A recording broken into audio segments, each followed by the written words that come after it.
going to invest a lot more in software, and we're willing to spend XXX more because, frankly, the costs are going to come down. We'll be that much more productive. We're going to have less employees. Man, when do you think that sea change, if there is a sea change, happens?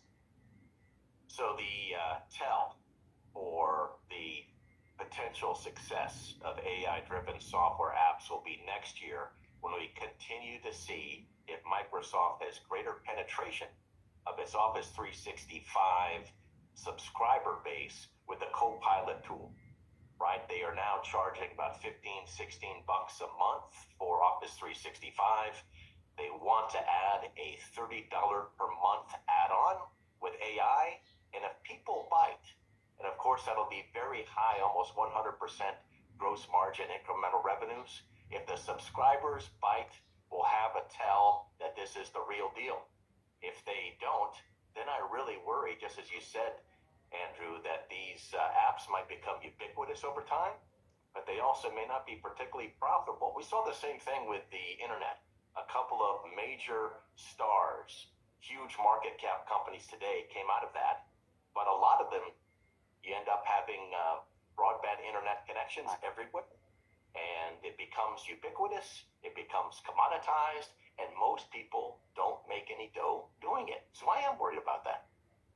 Hey, Paul, on the other side, I think a lot of people look to you as someone who spent a lot of time figuring out what's going to work in tech, what's not going to work in tech. Meaning there's a whole bunch of folks who basically bought the Magnificent Seven, they're holding it, they're sitting there, and they're crossing their fingers. Are there names on that list or other names that you say, you know what, in this new world, it may not work out? Yeah, well, the thing that I'll think about, let's talk about the Magnificent Seven, where everybody is laser beam focused. Out of the Magnificent Seven, and I've been doing this a long time, I really only like 3 or 4. So I'm actually cautious on some. I'm a little bit worried these days about Alphabet's legal issues. I think Apple, prospectively, will not grow at the rate that people expect. And, it's very expensive with a $3 trillion market cap.